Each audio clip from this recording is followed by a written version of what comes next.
Adjacent to an immense cascade, a humanoid extraterrestrial attentively observes a departing starship as it exits the planet's atmosphere. The alien then retrieves a container filled with an enigmatic black substance, which it proceeds to consume. Almost instantaneously, the mysterious liquid begins to dominate the creature's physique, transforming its skin into a pitch-black hue while simultaneously causing its DNA to disintegrate. The afflicted being tumbles into the water, and its form starts dissolving, leaving its genetic material to be carried away by the current.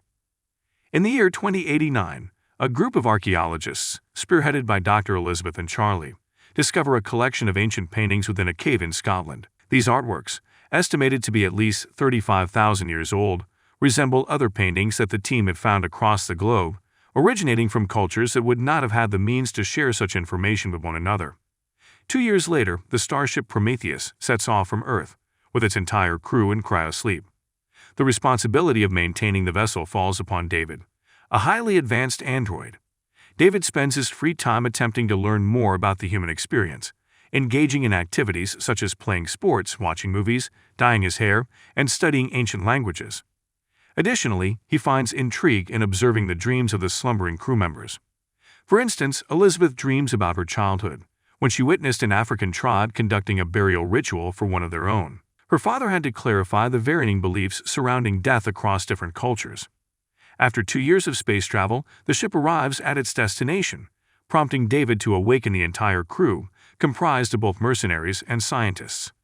The team members are given time to recover from any potential side effects, as well as to eat and replenish their energy. Captain Janik also erects a Christmas tree to compensate for the missed holiday celebrations, an act deemed frivolous by Meredith, the individual responsible for overseeing the crew's performance.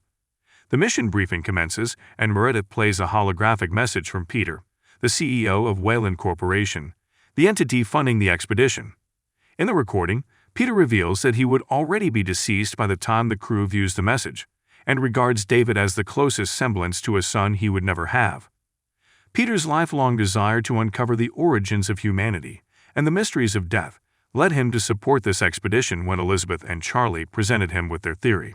The doctors proceed to explain the discovered paintings, which they believe represent a celestial map that could guide them to a life-sustaining planet with its own sun. This is the very planet they currently find themselves on. Elizabeth refers to the hypothesized extraterrestrial creators of humanity as engineers, though the rest of the crew remains skeptical. Shortly after, Meredith summons the doctors to her private quarters, equipped with a medical pod and independent life support systems.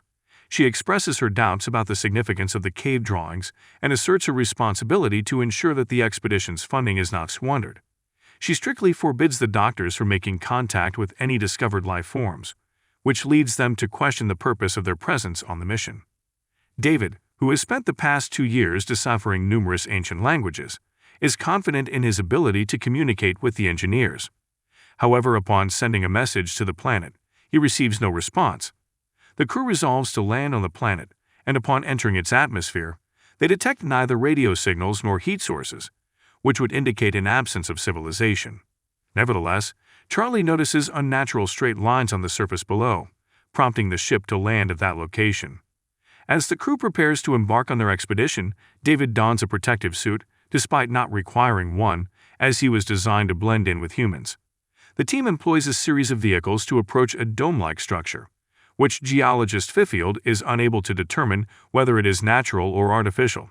However, he confirms that the structure is hollow. Upon entering, Fifield deploys 2 specialized probes to map the entire area, enabling the crew to navigate the labyrinthine corridors. As they venture deeper, they discover a water source warmed by sunlight and find the CO2 levels to be within acceptable ranges. Although the exterior atmosphere is toxic, the environment within the structure appears to be breathable. Charlie hypothesizes that the aliens have been terraforming and takes the risk of removing his helmet, confirming that the air is indeed safe to breathe. The rest of the team follows suit and continues their exploration. David comes across a wall adorned with peculiar symbols and an unknown substance. Utilizing his linguistic expertise, he activates the symbols, which trigger a holographic display of running figures. The crew pursues the apparitions, ultimately discovering the corpse of an alien beside a door that had caused its demise. Sensing the increasing danger, Fifield and biologist Milburn decide to return to the ship.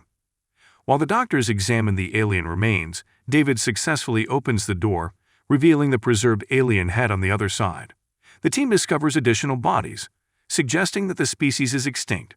The chamber they find themselves in houses worms, indicating that life is possible there, as well as a monumental humanoid head statue, murals on the ceiling, and numerous stone cylinders. David observes the cylinders beginning to perspire, and one eventually releases a black organic substance. Elizabeth, preoccupied with the morphing murals, fails to notice the oozing cylinder. She theorizes that they have altered the room's atmosphere and urges everyone to leave. As she and Charlie collect the alien head to take with them, David covertly takes one of the cylinders, concluding that the cavern is a tomb. Simultaneously, Captain Janik detects a perilous storm approaching and contacts the doctors to warn them.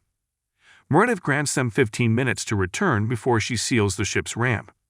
The crew members hastily evacuate the cave and race back to the ship in their vehicles, narrowly making it back in time. However, the alien head tumbles from their vehicle during the commotion, and Elizabeth ventures out to retrieve it, exposing herself and the ship to the storm. Charlie tries to rescue her by driving through the violent winds, but becomes trapped as well. Ultimately, David must pull them to safety using a set of cables. Subsequently, the crew members start working diligently to decontaminate their bodies in the hangar, but they realize that Milburn and Fifield have not returned from the cave. It turns out that the two scientists have gotten lost inside the cave. Janik manages to communicate with the stranded duo, explaining that they cannot be picked up due to the storm and will have to wait until the following morning. Meanwhile, the team proceeds to sterilize the alien head they found, and a quick scan reveals that it is not an exoskeleton but a helmet. Upon opening it, they discover a humanoid alien head with cells changing on its forehead. Intrigued, they decide to run a stem line into the brain to simulate being alive. The method works temporarily, causing the face to gesture, but the overstimulation leads to the head exploding. Elizabeth examines the sample she took from the head and is thrilled to find that its DNA matches a human's, confirming her theory that these aliens created the human race. Meanwhile, David visits a secret cryosleep pod containing a mysterious individual known only to him and Meredith. Meredith aggressively demands to know what the individual said, but David only reveals that they were told to try harder. David then inspects the cylinder he brought back, discovering several capsules filled with a black liquid. This discovery sparks an idea, and David decides to share a drink with Charlie as they ponder how far they would go for answers. Later, Charlie and Elizabeth celebrate their discovery in her room, becoming intimate. In the cave, Milburn and Fifield stumble upon a pile of grotesque alien bodies when they receive a call from Janik, who warns them of a life form detected nearby. The scientists grow concerned, but the signal on the scanner vanishes, and Janik dismisses it as a glitch. Eventually, Milburn and Fifield find the room with the monolith and notice black liquid seeping out of the cylinders. To their astonishment, they spot a reptilian alien swimming in the liquid. As Milburn approaches, the creature latches onto his arm, attempting to break it. Fifield cuts the creature off to help, but the alien's corrosive fluid sprays onto his helmet, dissolving the plastic and reaching his face. While Fifield writhes in pain, the creature infiltrates Milburn's suit and kills him. The next morning, Charlie wakes up feeling unwell and observes something strange in his eyes. Janik calls everyone to inform them that the storm has passed, but he is unable to contact the lost scientists.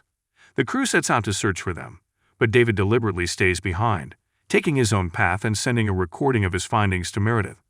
He uncovers a room filled with thousands of cylinders and alien armor, then follows a corridor to a chamber containing cryosleep capsules.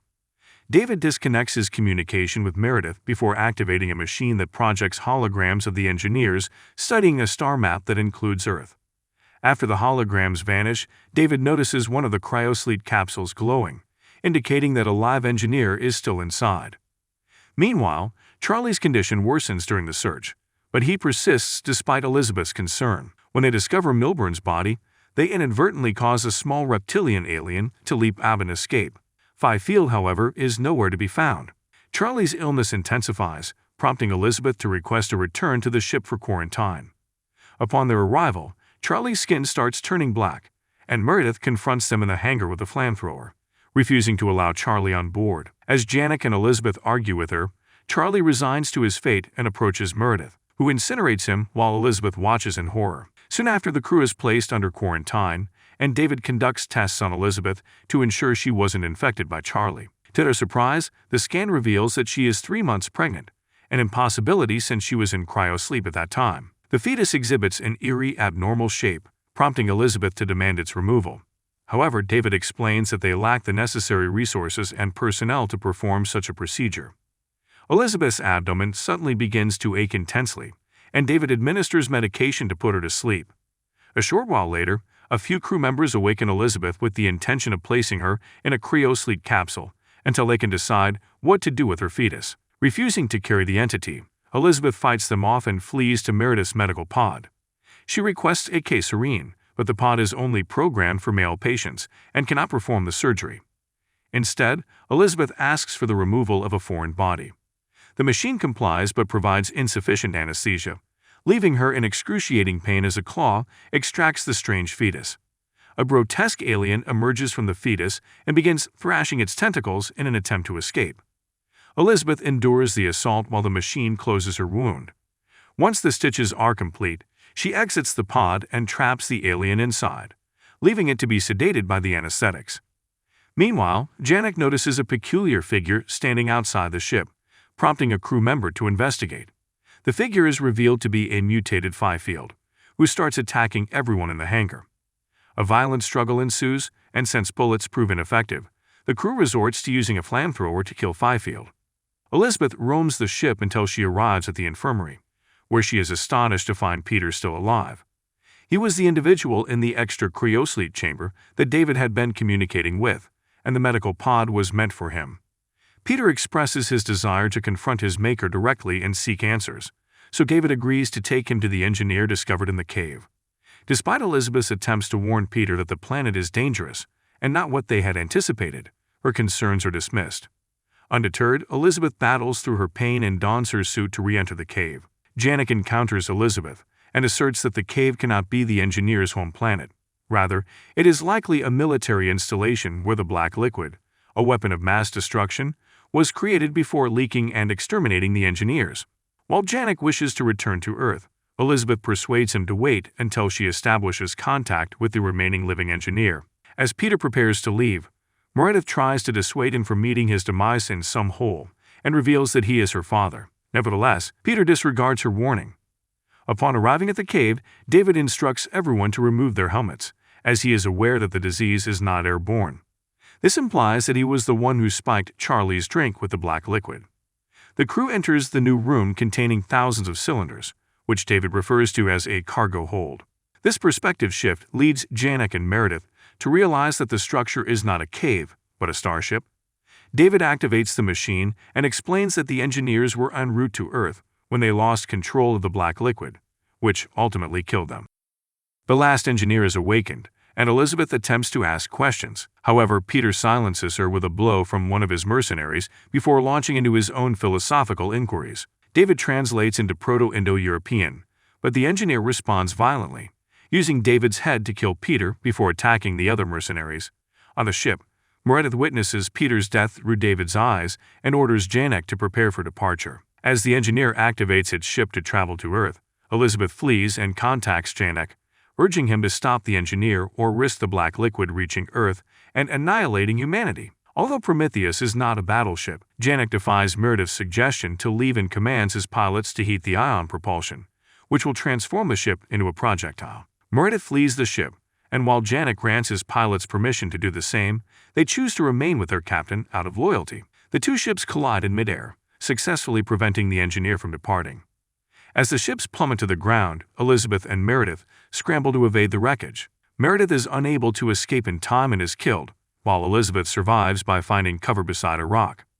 Venturing into Prometheus to gather supplies, she hears strange noises and investigates, armed with an axe. To her horror, she discovers that her alien offspring has escaped the medical pod and grown significantly in size. David contacts her and tells her to flee, but the engineer suddenly appears and pins her to the wall. Thinking quickly, Elizabeth opens a door behind her, releasing the alien offspring, which immediately latches onto the engineer. As Elizabeth makes her escape, the offspring forces an ovipositor down the engineer's throat, subduing him.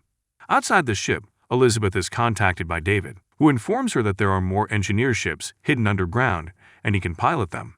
Elizabeth rescues both David's head and body, but she has a request. Instead of going back to Earth, she wants to travel to the engineer's home planet. David accepts, although he cannot comprehend her desperation for answers. Before departing the planet on an alien ship, Elizabeth returns to Prometheus one last time to transmit a message to Earth detailing the events that transpired. Moments later, a black alien emerges from the deceased engineer's body, confirming that this story serves as a prequel to Ripley's tale in the Alien franchise. Make sure to subscribe and turn on notifications to stay on top of all the latest recaps and never miss a beat. Thank you for watching.